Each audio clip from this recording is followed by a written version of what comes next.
Opa, salve nação! E você verá nesse vídeo. Sport Center debate se o planejamento no Flamengo já previa a derrota na altitude. Seria esse também o motivo pelo qual o Tite poupou para além dos critérios fisiológicos e científicos?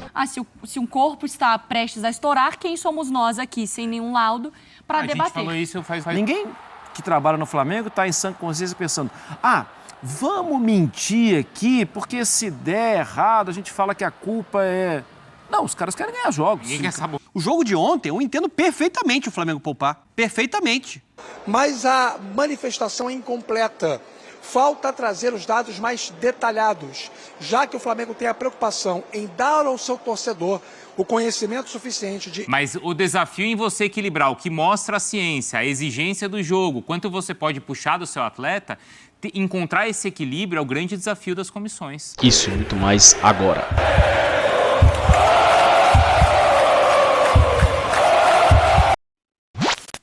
É muito difícil a gente debater isso, porque entra naquele ponto da ciência.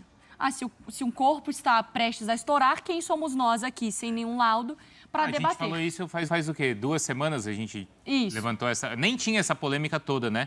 A gente só destacava como era importante, aprofundado o trabalho dessas comissões técnicas dos grandes clubes do Brasil. Mas, ao mesmo tempo, eu vi até um rubro-negro que trabalha aqui na redação falando que a sensação que ele teve não é só sobre a parte de poupar os jogadores, Marra, por questão médica. É a sensação de que o Flamengo ele já foi preparado para talvez perder o jogo.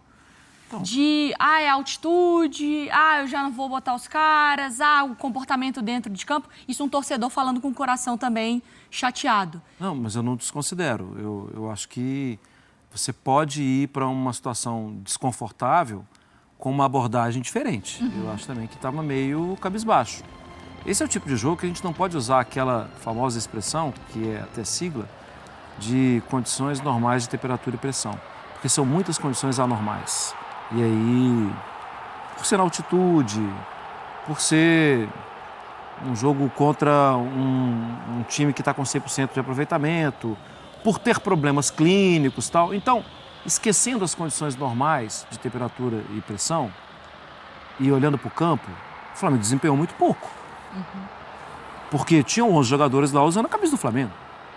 Esses jogadores entraram em campo e qual era a ideia? A ideia é ter mais a bola, a ideia é jogar com 3 zagueiros para proteger um pouco. Sim, nada deu certo de ideia. Não teve a bola, protegeu muito mal os lados do campo. Deu tudo errado. Se você quiser cair para o outro lado da discussão, a chance da gente falar bobagem é muito grande. Porque a gente não está com os papéis, a gente não tem lá os exames, a gente não tem a parte da fisiologia na cabeça, eu não sou o Maceradian. Assim, você precisa acreditar. Ninguém que trabalha no Flamengo está em sã consciência pensando: vamos mentir aqui, porque se der errado, a gente fala que a culpa é... Não, os caras querem ganhar jogos. Ninguém quer sabotar o próprio time, Exato. O próprio trabalho, né? Eu tô louco para perder. Esse negócio de ser invicto cheira mal para eu quero perder um jogo, vamos perder então. Não, o Flamengo faz baseado em ciência mesmo, em coisa séria. Mas aí o que me chama, o que eu posso talvez questionar e entender o torcedor nesse lado mesmo a gente não tendo laudo, o Flamengo está poupando para qual jogo? Porque, por exemplo, o Nova Iguaçu poderia ter poupado. Entendeu? Eu acho que é porque, assim, no Carioca, na hora que voltou a equipe lá da viagem dos Estados Unidos, foi pé embaixo, foi todo mundo jogando, mexia uma outra peça, mas ia ali tentando encaixar o time. Aí você encaixa. Aí na hora que você tem aquele momento que a competição vai ficar pesada, que o ano vai começar a ficar pesado, você vai pé embaixo. Aí na hora que começa a Libertadores, o Brasileiro, os grandes jogos ali, você tá poupando? Você estava fazendo antes o quê? E agora? Você está poupando ou fazendo pro quê? Eu não vou questionar a parte científica por tudo que a gente já falou aqui. Né? Se tem um estudo profundo, acompanhamento de que determinado atleta pode estourar, você tem que preservar. E a comissão é competente, né? O Flamengo tem toda uma estrutura para preservar esses jogadores. Mas esse ponto que a Mari levanta, eu concordo. Para mim, o grande erro desse planejamento foi muito por conta até de uma ordem da direção, ou de um desejo da direção, foi, depois de um primeiro jogo, final do Campeonato Carioca, contra o Nova Iguaçu, você aplica um 3-0. Acabou, No né? segundo jogo, ali era um jogo para você preservar esses caras. Até pensando numa sequência de Libertadores, até pensando no início de um Campeonato Brasileiro, ali eu acho que faltou um pouco de bom senso. Ali eu acho que, se você for botar alguma coisa para você questionar, eu acho que foi essa escolha da direção e da comissão técnica. O jogo de ontem, eu entendo perfeitamente o Flamengo poupar. Perfeitamente. O Palmeiras poupou no ano passado contra o Bolívar. Tudo bem que ele tinha que reverter uma situação. Sim. Mas lá, gente, é muito complicado. Se o Flamengo tivesse com o seu time titular, óbvio, ia ganhar na parte técnica. O time ia crescer tecnicamente. Mas é um jogo difícil. O Bolívar a questão acho que nem é ter poupado lá, é ter poupado contra o Palmeiras, aí ter poupado lá. E aí, claro que o que esquenta pro rubro-negro é o seguinte, aí o Palmeiras não poupou contra o Flamengo, também jogou na altitude. Mas tem um ponto. O Galo não poupa contra ninguém e continua ganhando. É isso que incomoda o rubro-negro. Eu entendo, né? Porque, de certa forma, ele no momento do Carioca, a percepção que eu tenho, tá? Ele começou a colocar muita força máxima, por quê? Ele está montando um time, ele quer criar um padrão, ele quer criar uma identidade. Eu acho até que ele conseguiu fazer isso. Ele precisava ganhar o título, né? E ele precisava ganhar um título. O Flamengo precisava voltar a vencer depois que foi um fracasso esportivo na última temporada. Só que tem uma coisa para mim, tem um resquício também da última temporada. Esse time no ano passado, fisicamente, ele estava em frangalhos. Então tem essa preocupação da comissão também. Para mim, a questão do segundo jogo da final do Campeonato Carioca no estadual, que foi o...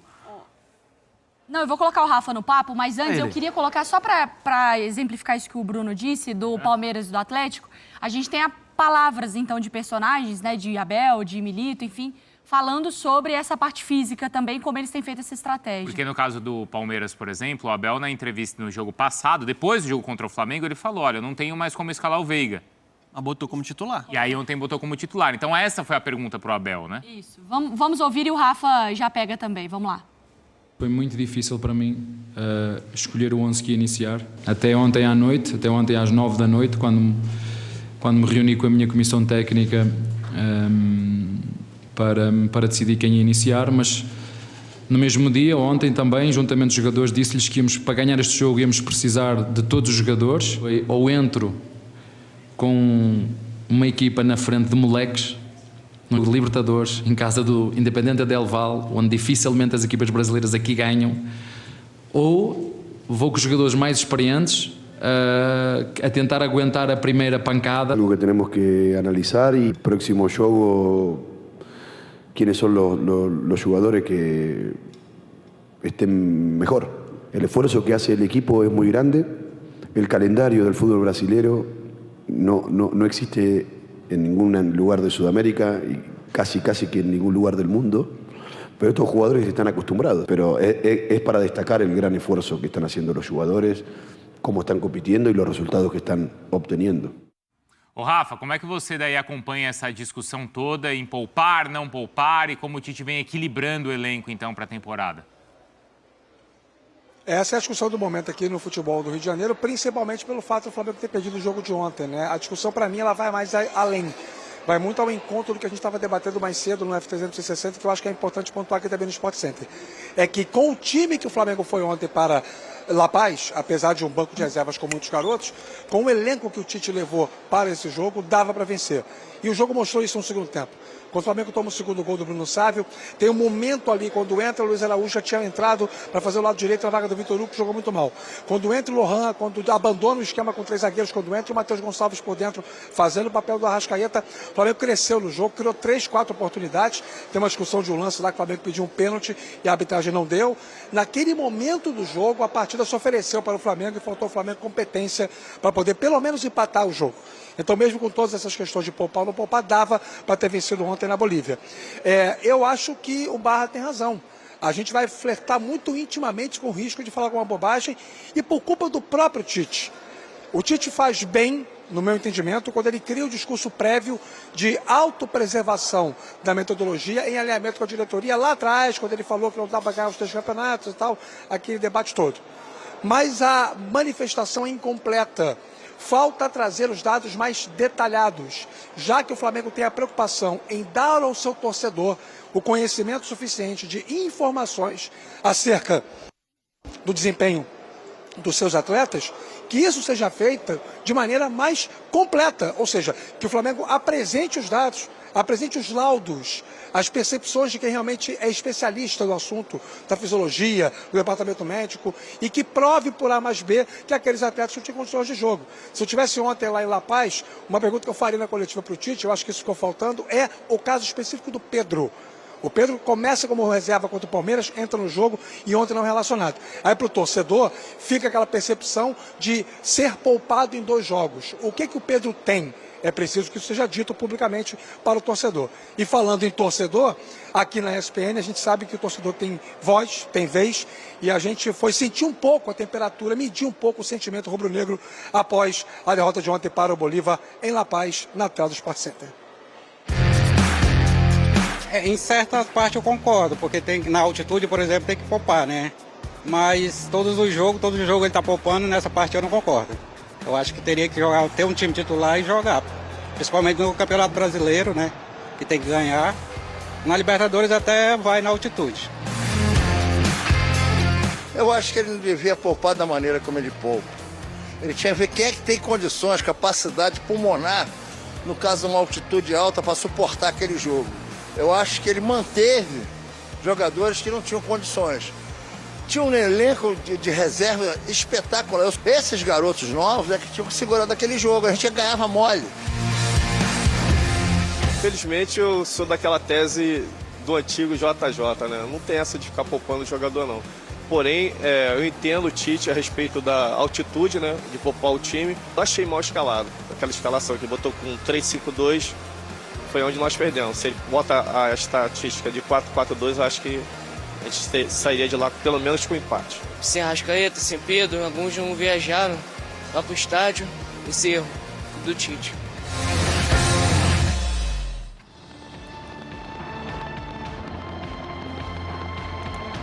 Aí, Rafa, a gente acompanhou então as entrevistas, né, a palavra dos jogadores, dos torcedores do Flamengo. Só uma coisa assim, que primeiro, que eu acho que o rubro-negro ele tem que se desprender essa história do JJ. Sim. Porque é uma situação, gente, absolutamente diferente. O JJ assumiu o time na metade de agosto. E já assumiu o time com o time caindo na Copa do Brasil. Então ali ele já tirou uma competição. Aí é reta final de temporada, quando você tem, claro, um jogo atrás do outro, mas toda aquela mobilização... O Tite está olhando lá para frente. É uma situação, na minha opinião, absolutamente diferente. Até porque o Gerson era 5 anos mais novo, o Arrascaeta era 5 anos mais novo, né? Isso não quer dizer que a gente não possa questionar, como a gente está questionando e discutindo as escolhas do Tite. Sim. Mas assim, vamos discutir o que está acontecendo agora e não comparar com o que foram 4 meses de 2019, né? Porque isso não existe mais, né, gente? O déficit técnico do Flamengo ontem foi um absurdo, isso tem que ser debatido.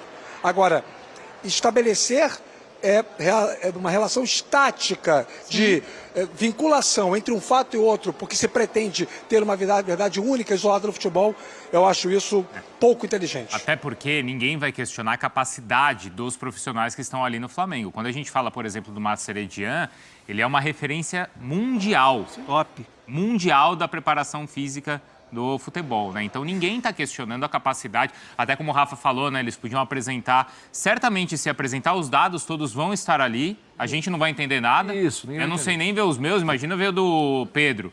Por exemplo, né? Mas o Flamengo tem gente capacitada para isso, claro. Mas o Flamengo tem muita gente... E a questão... Só uma coisa, Mari. Eu nunca esqueço... Você lembra que eu fiz uma entrevista aqui há alguns anos com o Brandon Payne, que é o preparador físico do Curry. Uhum. E era até em um evento de uma marca esportiva que desenvolvia o pijama do Tom Brady, o pijama do Stephen Curry, porque o pijama do atleta, né, a ciência, a maneira como é desenvolvido ajuda na recuperação.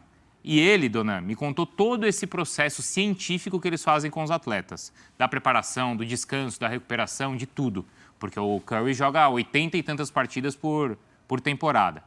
E ele me falou o seguinte, a gente segue tudo à risca. Tudo que a ciência diz, a gente segue. Mas nada desse processo substitui uma pergunta. Que é quando ele chega todo dia para o atleta e pergunta, como você está se sentindo? Porque em muitos dias, os exames estão apontando ali que o atleta está voando. E o cara responde assim, eu tô mal, porque meu filho tá doente, briguei com a minha mulher, tive um problema em casa, ou dormi mal. Então o exame pode apontar o melhor dos mundos, mas o atleta não está se sentindo bem. Ou o contrário, o exame está apontando ali uma situação de desgaste muito grande, mas o atleta fala assim, cara, esse jogo eu tenho que ir jogar. Não tem jeito. E foi o que o Veiga, né, o que o Abel falou do Veiga. É claro também que, por exemplo, se o Veiga tivesse estourado, a gente estaria aqui falando, claro, poxa, mas já estava dando sinais. Tem alguns momentos que você tem que assumir o risco. O doutor Gustavo Malhoca, que dá nome ao Centro de Núcleo e Performance do Palmeiras, de Saúde e Performance do Palmeiras, ele me contou o seguinte, tem 2 jogadores que a gente não consegue tirar do time. O Dudu e o Gustavo Gomes, o exame pode estar o pior possível. A gente fala, pelo amor de Deus, você precisa descansar. E os caras não saem por nada. E isso não quer dizer que os atletas do Flamengo têm que agir assim, tá? Mas o desafio em você equilibrar o que mostra a ciência, a exigência do jogo, quanto você pode puxar do seu atleta, encontrar esse equilíbrio é o grande desafio das comissões.